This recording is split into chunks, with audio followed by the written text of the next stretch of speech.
बेहद अराजनैतिक कहे जाने वाली जंजी के जंतर मंतर आंदोलन की सफलता, शिक्षा मंत्री धर्मेंद्र प्रधान के इस्तीफे की चर्चा हर तरफ है। जंजी सोनम वांगचुक के भूख हड़ताल पर बैठने और फिर लगातार उनके सरकार की कोई खैर खबर न लेने और फिर उन्हें जबरन अस्पताल पहुंचा देने के बाद आक्रोशित हुई और फिर जो हुआ वो आप जानते ही हैं। लेकिन सोनम वांगचुक जो कि इस पूरे प्रोटेस्ट, इस पूरे प्रदर्शन में, उनकी भूख हड़ताल जो लंबे समय से चल रही थी वो इसके केंद्र में थी। लेकिन जब सफलता मिली तो सोनम वांगचुक उसके सेंटर ऑफ अट्रैक्शन नहीं थे, वो मैन ऑफ द मैच नहीं रहे।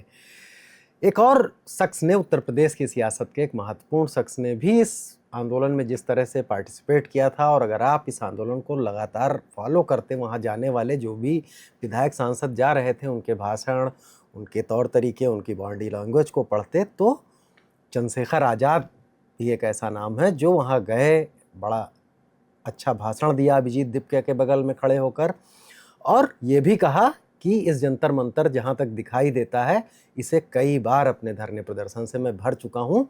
और जब ये भाषण वो दे रहे थे तब तक छात्रों के संसद मार्च का ऐलान नहीं हुआ था और उन्होंने कहा था कि संसद मार्च के दिन तो इतनी भीड़ ला दूंगा यहाँ से वहाँ तक कि इनका पता नहीं चलेगा। लेकिन संसद मार्च के दिन अभिजीत दीपके भी नहीं दिख रहे थे, रांका भी नहीं दिख रहे थे, वो एक ट्रक में बैठ के थे, और चंद्रशेखर आज़ाद भी नहीं थे।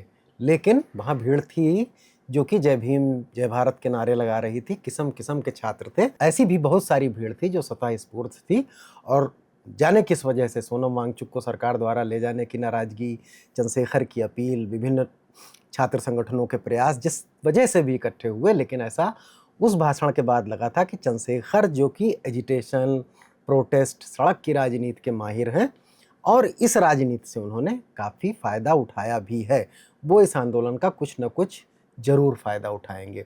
लेकिन संसद की तरफ छात्र मार्च करते हैं, एक लाठीचार्ज होता है, सेंटीमेंट्स और भड़क जाते हैं, दिल्ली के लोग उनके समर्थन में आने लगते हैं और फिर आंदोलन धीरे धीरे सबके हाथ से निकल जाता है। राहुल गांधी भी इन्वॉल्व होते हैं क्योंकि उनकी बड़ी पार्टी है, बड़ा नेटवर्क है, उनकी मीडिया कवरेज अलग है, तो वो भी इस आंदोलन का जो भी सफलता, गुस्सा, जो भी उनका राजनीतिक फ़ायदा था वो तो ले गए थे। लेकिन क्या चंद्रशेखर इसमें चूक गए, इस बात के बावजूद कि आपने ये तस्वीरें देखी होंगी कि चंद्रशेखर अंबेडकर प्रतिमा के नीचे संसद परिसर में अकेले बैठे हुए हैं और खुद अपनी जो कैनोपी जैसी या कुछ पॉलीथीन जैसा तान रहे हैं, उसे ठीक कर रहे हैं ताकि उनका जो नीचे लगा हुआ गद्दा है वो बारिश में ना भीगे।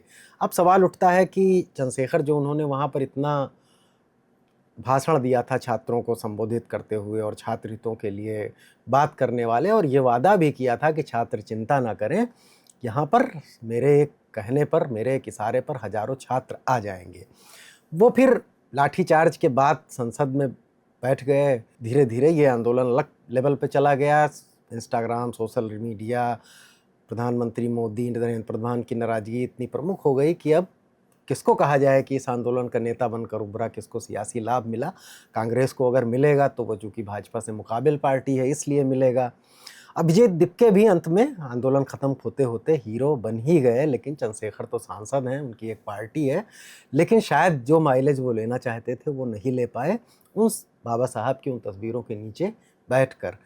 तो अब इसको क्या माना जाए?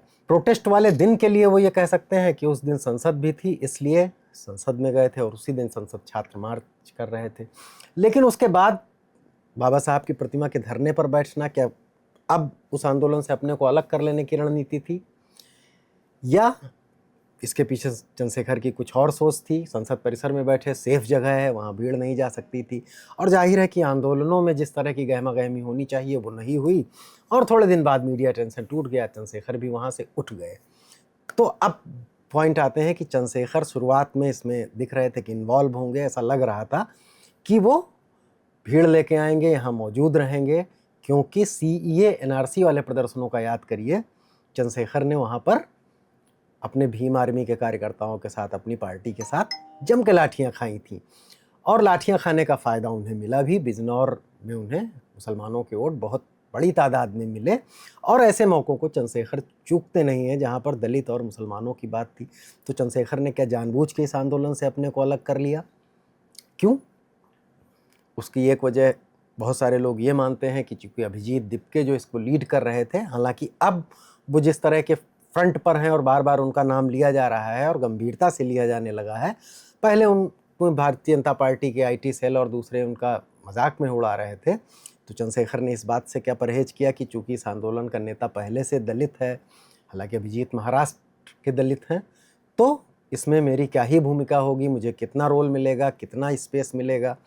काकरोच जनता पार्टी की लीडरशिप ने चंद्रशेखर को एक सीमा से आगे की इजाज़त नहीं दी कि पूरे आंदोलन को आपका नेतृत्व आप कर लीजिए। वाकई चंद्रशेखर जो है संसद में जाना के चले गए और वहाँ पर वो मौजूद नहीं रहे थे, तो उनकी पार्टी का भी एवरा उतना बड़ा नहीं है कि उसकी मौजूदगी वहाँ पर कोई राजनीतिक लाभ ले पाती। अब और दूसरे किस्म के भी विचार आते हैं, जैसे कि जब सोनम वांगचुक जो कि इस पूरे आंदोलन में छात्रों में गुस्सा इसीलिए आया, एक लोगों में आम सहानुभूति इसीलिए पनपी कि सोनम वांगचुक से ना तो कोई बातचीत की जा रही है, ना उनकी कोई खैर खबर ली जा रही है, और फिर उन्हें जबरिया उठाकर सफदरजंग अस्पताल पहुंचा दिया गया। लेकिन फिर सरकार जब उनसे निगोशिएशन करने लगी, काफ़ी दिन तक वो लगातार चिट्ठियां लिखते रहे कि मैं आज भी अनशन में हूँ, वीडियो पर बोलते रहे, लेकिन अब इत्तफाक कह लीजिए, क्या कह लीजिए, महज उन्होंने अपना अनशन तोड़ा जेपी अड्डा के हाथ से, और महज 48 घंटे बाद धर्मेंद्र प्रधान ने इस्तीफ़ा दे दिया और वहाँ पर वो उस इस्तीफे की घोषणा अभिजीत दीपके ने की। और अभिजीत दीपके, जिनका social media trolls, Bharatiya Janata party के समर्थक और बहुत सारे राजनीतिक विश्लेषक गंभीरता से नहीं ले रहे थे, वो एकाएक गंभीर आ गए। अब वो सारी बातें अलग हैं कि उन्हें आम आदमी पार्टी के लोग उकसा रहे थे, या फिर राहुल गांधी की ओर वो थोड़ा झुके हुए दिखे जब उन्होंने एक दिन कहा कि एलओपी का धन्यवाद है, जब राहुल गांधी प्रधानमंत्री आवास के सामने धरने पर बैठ गए थे। चंद्रशेखर को क्या अब एक खतरा जो यही शुरुआत की गई कि चूंकि उसका नेतृत्व दलित था और उसका बहुत लाभ नहीं मिलने वाला था, क्या चंद्रशेखर को लगा कि ये एक मिडिल क्लास स्टूडेंट्स मूवमेंट है जिसमें दिल्ली के इर्द गिर्द के बहुत लोग हैं और कुछ लोग भावनावश, सेंटिमेंट्स बस दूसरे शहरों से आ रहे हैं, और इसका अभी फिलहाल यूपी में राजनीति कर रहे चंद्रशेखर को क्या लाभ मिलेगा। ऐसे में उन्होंने दूरी बनानी इसमें ठीक समझा। हालांकि अगर जंतर मंतर के प्रत्यक्षदर्शी और वीडियो वाला देखें तो दलित छात्र संगठनों के और दलितों की, और ख़ास तौर से महाराष्ट्र से आए दलितों की बड़ी संख्या थी, और वहाँ जय भीम जय भारत के नारे थे। आंदोलन का से चंद्रशेखर ने क्या इसलिए भी दूरी बनाई कि चंद्रशेखर जिस ऑडियंस और जिस टारगेट ऑडियंस को अभी वो संबोधित कर रहे हैं, उन्हें लगा कि यहाँ हमारे लिए उतना मौका नहीं है। काकरोच जनता पार्टी का भी दबाव हो सकता है, काकरोच जनता पार्टी का नेतृत्व दलित है, ये दबाव हो सकता है, और फिलहाल जो भारतीय जनता पार्टी से नाराज़ बच्चे हैं उनके पक्ष में मैं खड़ा होऊंगा तो क्या वैसा राजनीतिक लाभ मिलेगा। इससे मध्यम वर्गीय चरित्र को देखते हुए चंद्रशेखर उससे दूर हुए। कुछ लोग कहते हैं कि भारतीय जनता पार्टी के इशारे पर उन पर आरोप है कि वो अम्बेडकर प्रतिमा पर बैठ गए, क्योंकि जंतर मंतर पर दबाव जैसे बढ़ता जा रहा था वैसे वैसे सरकार पर भी दबाव बढ़ता जा रहा था और वो आंदोलन को डाइवर्ट करने की कोशिश कर रही थी। सोनम वांगचुक सफदरजंग लाए गए, उनसे एक तरह से निगोशिएशन शुरू कर दिया गया। राहुल गांधी जब एक्टिव हुए तब आंदोलन को और डाइवर्ट करने के लिए जेपी नड्डा कॉन्स्टिट्यूशन क्लब में सीजेपी के प्रवक्ताओं से मिलने लगे, और उसी डाइवर्जन में क्या एक कोशिश थी कि चंद्रशेखर वहाँ पर बैठ गए। ऐसा है, ऐसा मतलब राजनीतिक विश्लेषक मानते हैं, हो सकता है चंद्रशेखर की अपनी भी रणनीति रही हो, लेकिन एजिटेशन में तो चंद्रशेखर कोई मौका नहीं छोड़ते हैं। और जैसे जैसे उन्होंने कहा कि जौहर विश्वविद्यालय के टूटने के मसले पर आंदोलन करूंगा, और कहीं ना कहीं उत्तर प्रदेश में एक्टिव ही रहते हैं।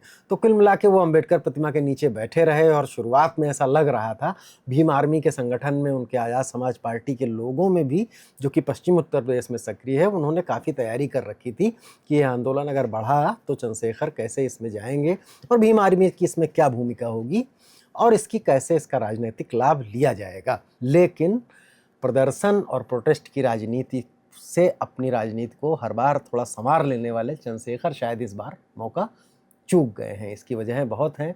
शायद वो अभिजीत दीपके के दलित नेतृत्व को अंततोगत्वा ये लाभ जाएगा ये पहले ही पहचान गए थे, इसलिए उन्होंने अपने को विड्रा कर लिया कि राजनीतिक ताकत हमारी लगे और लाभ इनको हो। आम आदमी पार्टी के चर्चे भी होते हैं कि वो भी इसके किसी न किसी सूत्र से खेल रही थी, और फिर जब राहुल गांधी इसमें इन्वॉल्व हो गए तब मसला दूसरी तरफ चला गया, और चंद्रशेखर को लगा कि शायद यहाँ पर क्रेडिट लेने की बहुत होड़ है और मैं शायद उसका राजनीतिक लाभ उतना नहीं ले पाऊँगा। उन जगहों पर जहां हम नहीं हैं वहां कांग्रेस भाजपा से मुकाबिल है, उसे ये लाभ जाएगा। और आंदोलन के नेतृत्वकर्ता के तौर पर जब सोनम वांगचुक चूक गए, जिनकी वजह से आंदोलन इस तरह से भावनात्मक हुआ, तो फिर अब मैं इसमें जाकर क्या करूंगा। तो बतरस में आज यहीं तक। कल फिर किसी नए प्रोग्राम के साथ आपके सामने हाजिर होंगे। देखते रहिए बोले भारत। नमस्कार, धन्यवाद। चैनल को सब्सक्राइब कीजिए, अपनी राय दीजिए।